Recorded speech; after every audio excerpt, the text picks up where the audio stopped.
अस्सलाम वालेकुम students, welcome to campus dot P K. Students, हमने अपनी कल की क्लास के अंदर चैप्टर नंबर 1 का टेस्ट अरेंज किया था। उसमें आपके पास MCQs आए थे और आप सब स्टूडेंट्स का एक मुझे कहना sir chapter MCQs number 5 wrong है। तो बेटा MCQs नंबर 5 बिल्कुल करेक्ट था, उसमें कोई इशू नहीं था। ओके, MCQs नंबर जो 5 था उसमें कोई इशू नहीं था, बिल्कुल करेक्ट था। मैंने जाके इसको चेक किया तो आप सब कह रहे सर रॉन्ग है, मगर रॉन्ग नहीं था बेटा। MCQs नंबर 5 बिल्कुल करेक्ट था। ओके, तो स्टूडेंट्स आज हमने स्टार्ट करना है अपना chapter number 2। Chapter number 2 start करने से पहले मुझे एक दो स्टूडेंट्स के कमेंट्स आए कि सर आपने कहा था कि आप हमें डेफिनेशंस करवाएंगे, तो 4 डेफिनेशन है चैप्टर नंबर 1 के अंदर। उन चारों को करके फिर स्टूडेंट्स हम चैप्टर नंबर 2 का इंट्रोडक्शन करेंगे। डेफिनेशन आपके पास जो फर्स्ट डेफिनेशन है उसके मुताबिक पता नहीं क्या रेसिप्रोकल, एक आपके पास डेफिनेशन है उसकी रेसिप्रोकल इक्वेशन क्या होती है, तो उसकी डेफिनेशन लिख लें बाय 1/x। ओके, आपके पास बेटा रेसिप्रोकल इक्वेशन एक ऐसी इक्वेशन होती है जिसके अंदर आप x की जगह पुट करो 1/x, तो आपके पास इसके अंदर कोई चेंज ना आए, वो सेम रहे, उसको आप बोलते हैं reciprocal equation. An equation is said to be reciprocal if it remains unchanged when x is replaced by 1/x। Okay, इस तरह बेटा आपके पास एक्सपोनेंशियल इक्वेशन बेटा आपके पास होती है एक ऐसी इक्वेशन की फॉर्म जिसमें आपके पास जो वेरिएबल्स हैं वो एक्सपोनेंट्स में आए। ओके, आपके पास इस तरह की इक्वेशन जहां पे वेरिएबल एक्सपोनेंट में आए तो an equation of the form, definition लिख लें, an equation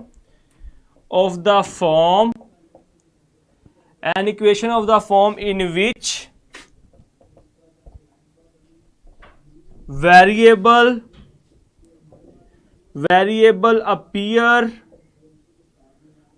appears in exponents।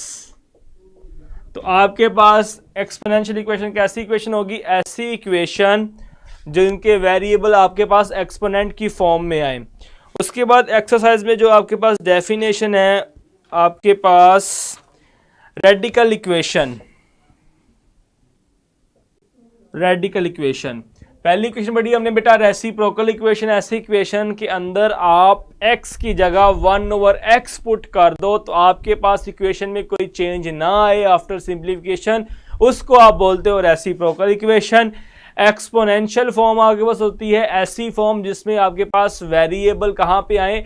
Exponents में आए। और आपके पास रेडिकल इक्वेशन ऐसी इक्वेशन जिसके अंदर आपके पास अंडर रूट का साइन आए, एक्सप्रेशन आपके पास है अंडर द रेडिकल साइन, उसको आप बोलते हो रेडिकल इक्वेशन। पहली आपके पास बेटा थी क्वाड्रेटिक इक्वेशन, तो उसको हमने बड़ी डिटेल से स्टडी किया, इसलिए मैंने उसकी डेफिनेशन नहीं लिखवाई आपको इस वक्त। ओके, तो तीनों डेफिनेशंस क्लियर हैं, मुझे बता दें ताकि इसको मैं रेस करूं। फिर चैप्टर नंबर 2 का थोड़ा सा इंट्रोडक्शन करेंगे, हम देखेंगे चैप्टर नंबर 2 के अंदर हमने करना क्या है, उसके अंदर हमने क्या पढ़ना है। ओके, जल्दी से मुझे बताएं आप सबको ये क्लियर है? किसी को कोई इशू तो नहीं है आपको? बेटा वीडियो रुक रही है तो आपके नेट का इशू है, मेरी तरफ से नेट बिल्कुल ठीक है, वीडियो बिल्कुल ठीक चल रही है।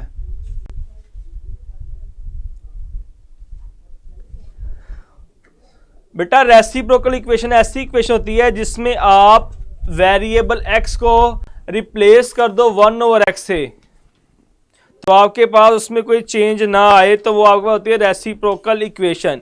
जैसे आपके पास इक्वेशन है a की पावर x4 प्लस b की पावर x3 प्लस c की power x² plus bx plus a is equal to 0। ये इक्वेशन है, यहाँ पे आप x की जगह 1/x रिप्लेस करेंगे, सिंप्लीफाई करेंगे तो आपके पास दोबारा यही इक्वेशन आ जाएगी। ओके, आप इसकी जगह 1/x पुट करें, इसको सिंप्लीफाई करें, एलसीएम लेंगे, आपके पास दोबारा यही इक्वेशन बन जाएगी, तो आपके पास ये रेसिप्रोकल इक्वेशन होगी। चलें बेटा मैं इसको रेस करता हूं और हम थोड़ी सी बात करेंगे 3-4 मिनट। रमज़ान है बेटा, तो इसलिए सिलेबस मैंने बहुत स्लो कर दिया था। इंशाल्लाह जैसे ही ईद गुजरेगी तो हम सिलेबस को स्पीड अप करेंगे और आप देखेंगे कि हम 1-2 माह के अंदर अपनी पूरी बुक का सिलेबस कवर कर लेंगे। ओके, तो बेटा हम चैप्टर नंबर 2 के अंदर हमने बात करनी है चैप्टर नंबर 2 आपका जो टॉपिक है उसका नाम है आपके पास theory of quadratic equation. Chapter number 2 का नाम क्या है आपके पास? Theory of quadratic equation. इसमें हमने क्या करना है, चैप्टर नंबर 1 के अंदर हमने क्वाड्रेटिक इक्वेशन को सॉल्व किया। ओके, सॉल्व किया, फिर हमारे पास कुछ ऐसी इक्वेशंस आ गई जिनको हम क्वाड्रेटिक में चेंज कर सकते थे, तो उनको सॉल्व किया। फिर आपके पास रेडिकल इक्वेशंस आई, उनके सॉल्यूशंस आपके पास आए।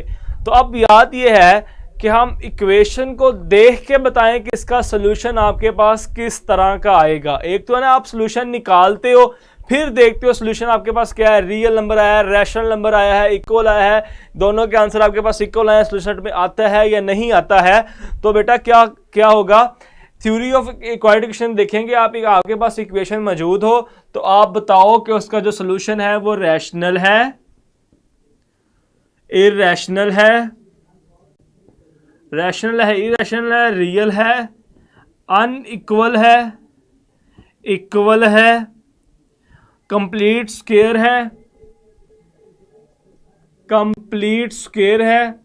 ये सारी आपके पास कॉम्प्लेक्स आंसर आता है या रियल ही आता है, ये सारी बातें हम डिस्कस करेंगे इस चैप्टर के अंदर, थ्योरी ऑफ क्वाड्रेटिक इक्वेशन के अंदर।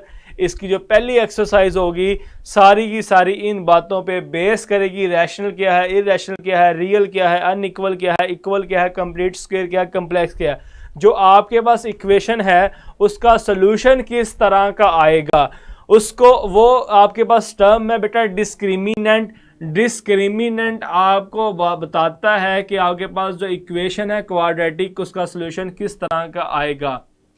ओके, इसको हम कल स्टडी करेंगे, ये होता क्या है, इसका फार्मूला क्या है और कौन सा आंसर इसका आएगा। तो आपके पास रैशनल होगा, इरैशनल होगा, रियल होगा, इसको हम कल देखेंगे। आज स्टूडेंट्स थोड़ा सा मेरी थोड़ी सी रोज़ा रखा हुआ था, सुबह से पढ़ा रहा हूँ, तो आज थोड़ी सी तबीयत थोड़ी सी इतनी है कि मैं आपको ज़्यादा और पढ़ा सकूँ। तो यहाँ तक स्टूडेंट्स मैं रखता हूँ।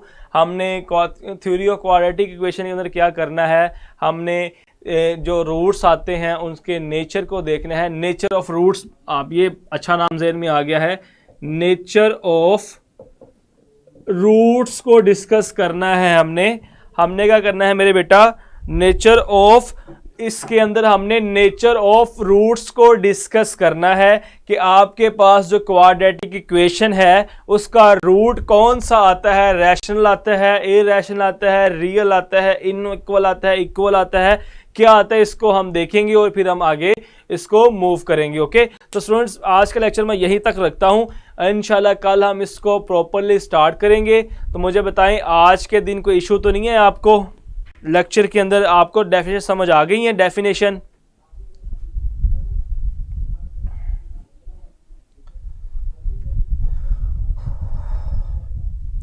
चलिए स्टूडेंट्स, आप सबको अगर क्लियर है तो हम लेक्चर को वाइंड अप करेंगे, इंशाल्लाह मुलाकात करेंगे कल चैप्टर नंबर 2 के नए लेक्चर के साथ। तब तक के लिए स्टूडेंट्स अल्लाह हाफिज़।